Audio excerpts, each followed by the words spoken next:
Hello there and welcome back to my channel. We're gonna cut right to the chase. My first day of teaching was an utter disaster. First day is always the hardest. There's no other way to put it. I'm talking vomit, getting lost, and that's all before 9 a.m. So now I've told bits and pieces of this story before, but never in this much detail. So buckle up and get ready for story time. This is probably lame, and if it is, it's fine because it will be on brand for me. But my embarrassing first day of teaching story is essentially the introduction to my book, which just published.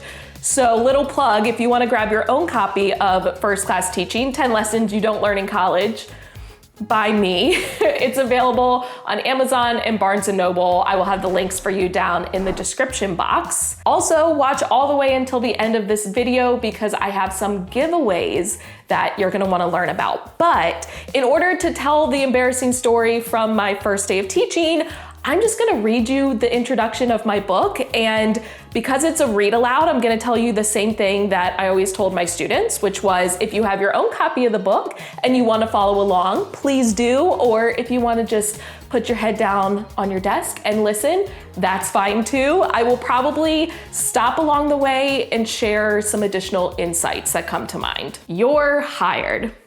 How's it going in here? I was standing on a chair in the middle of my classroom, trying to hang tissue paper lanterns using a paper clip to wedge the string between the light fixture and ceiling tile when I heard a voice coming from my doorway. It's worth mentioning that I'm only 5 foot 3 inches on a good day, so I had the added obstacle of standing on my tippy toes and still barely reached the ceiling. True story.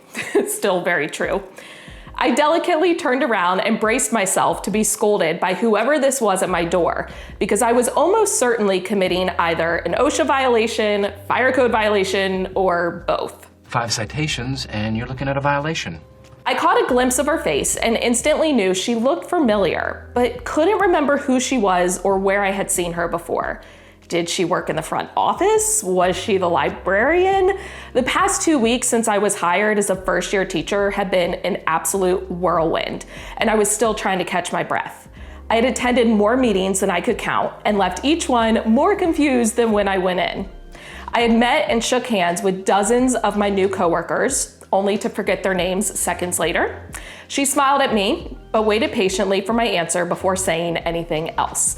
So, fun fact about me, I am awful at remembering people's names, and I remember at my interview for this job, one of my coworkers at the time, because it was a panel with the administrators and then also who would become my team teachers. And one of them, they all introduced themselves, and at the end she was like, oh yeah, there'll be a quiz at the end, of all of our names, haha, breaking the ice. And meanwhile I'm sitting there sweating because I didn't remember any of their names. I should probably work on that. Honestly, I don't know what I'm doing and feel like I'm going to throw up, but other than that, I'm great. Humor. This was and still is my coping mechanism when I feel uncomfortable. Well, let us know if you need anything from us. My joke obviously didn't land. In that moment of failed comedy, I realized who she was. I had just told my assistant principal, who had hired me 2 weeks ago, that I had no idea what I was doing. Crap. I could feel the blood rushing to my face as she disappeared from my doorway, surely headed back to her office to call HR and tell them she had made a huge mistake when she hired me. Miss Foray, which was my maiden name, so if you've been around long enough, you already know that. Well, that was fast. I was standing directly under the intercom speaker and could practically feel the sound waves vibrating throughout my entire body. This was it. This would be my last moment as a teacher. It's like when you get called into the principal office, even as a teacher, it's still super intimidating. Yes, we're making an adjustment to your class list. We're moving a student to another second grade class just to balance things out. Check your email for the updated roster. Click. The intercom cut off, and I could finally process everything that had just transpired in the past 30 seconds. Let's see. I told my assistant principal I wanted to throw up. Not my best moment, but not my worst. I still had a class list, which meant I still had a job. Wonderful.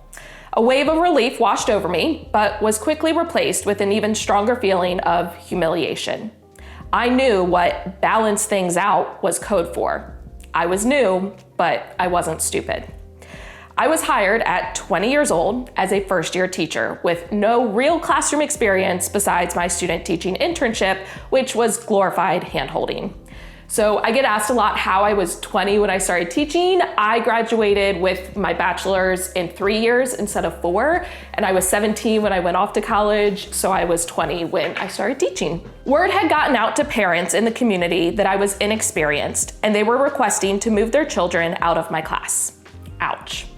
Don't get me wrong, I expected to receive pushback as a new teacher. I anticipated the questions, the concerns, and the doubt from parents because I was feeling the exact same skepticism toward myself.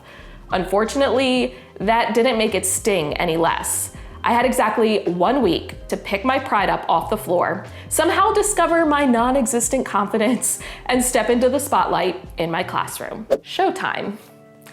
Good morning, I'm Miss Frey, and I'm going to be your second grade teacher this year. I'm so excited you're in my class. I had rehearsed these opening lines in my head about 100 times, as if I was preparing to give an acceptance speech for an award. Spoiler alert, my first day of teaching was definitely not an Oscar-worthy performance. Despite my best effort, the words escaped my mouth jumbled and nervy as I greeted students on the first day of school. It worked in my favor, or so I thought, that most of my students were every bit as nervous as I was as they funneled in and took their seats quietly, while I aimlessly bounced around the room like a pinball that desperately needed some bumpers for guidance. I don't feel so good. A small boy was walking toward me with both of his arms wrapped tightly around his stomach. I recognized his picture from the class list and remembered he was the boy who just transferred from another school within the county. You're probably just feeling nervous because it's the first day of school. Here, let me show you your desk and help you unpack. My fake it until you make it teaching mentality may not have been in the running for any Oscar nominations, but I truly believe this singular moment should have won an Academy Award for Best Live Action Short Film. I was 15 minutes into my first day of teaching. My shoes were now covered in vomit, more on that in a later chapter, and no less than 10 different emotions had swept across my face in a matter of seconds. It was truly an incredible performance. I took an imaginary bow in my head while my audience of wide-eyed second graders eagerly awaited the next scene. I prayed for some movie magic as I looked at the clock and desperately hoped it read 3:45 so I could go home. Nope, 9 o'clock. The day wasn't a wrap, but it was time to take my students to art, and I welcomed the opportunity to collect myself. I could handle this. I guided my students into something that resembled a line, and we chaotically entered the hallway. The line leader followed my directions through the maze of classrooms until we arrived at what I thought was the art room. But why were the lights off? My students waited patiently against the wall while I double-checked the placard outside the door. Art. It said art. I peeked my head through the doorway and quickly scanned the room.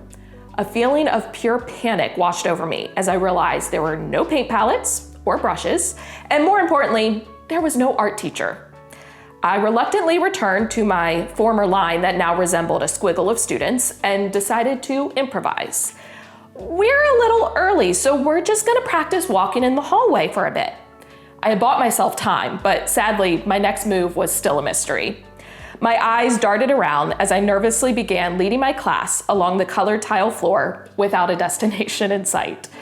After what felt like an eternity of aimless walking, I finally made eye contact with another staff member who, thankfully, had either seen the look of terror plastered all over my face or been able to smell my fear because she stopped to help me without drawing too much attention.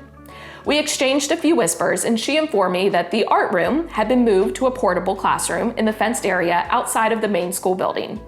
In other words, the exact last place I would have looked for it. She deserved a standing ovation for her performance as best supporting role in the horror film that was my first day of teaching. Behind the scenes. Like a fish out of water, suddenly I was a teacher fresh out of college, and I was terrified to admit that I felt more out of place than I ever could have imagined. When I was studying all the educational theories and best teaching practices while earning my degree, everything made sense. I'd attended all the lectures, created detailed lesson plans, gotten hundreds of hours of hands-on experience in real classrooms, worked with incredible mentor teachers, and answered questions well enough in my interview to be hired for my current role. In theory, I was ready to be a teacher. But the moment I stepped foot into my own classroom, I struggled to put what I had learned into practice. It was like giving a student basic directions that were confidently acknowledged as understood with a thumbs up, only to have the student immediately forget everything you just told her when she returned to her seat to actually complete the assignment. Except I was the confused student in this situation instead of the teacher. We've all had those moments, right? You give directions and your student's like, yeah, I understand. And then 2 minutes later, what are we doing again? Yeah, that was me. Most of the strategies you learn in college are designed for ideal circumstances, but real life classrooms are far from textbook. This leaves you feeling inadequate, defective, and defeated when you try to implement them, but no matter how hard you try, they aren't working. You feel as if you are the reason the strategies are failing, when in actuality, the strategies are vague, outdated, and not easily applicable to a variety of situations. But regardless of the reasoning, the realities aren't matching your expectations and your passion is fizzling. I have wanted to be a teacher since I was in 2nd grade myself. It's cliche, but it's true. I held school for all the neighborhood kids on my front porch on the weekends and during the summer, complete with a whiteboard easel that I begged my parents for, printed worksheets I somehow discovered for free online, and yes, assigned homework I fully expected to be completed by the next day. And I am like the cool teacher. Everyone who knew me knew I wanted to be a teacher, which of course meant they shared their opinions with me, often unsolicited. I heard all the cautionary tales about how hard it would be, how little I would make, and the thick skin I would need to grow if I truly wanted to make my dream a reality.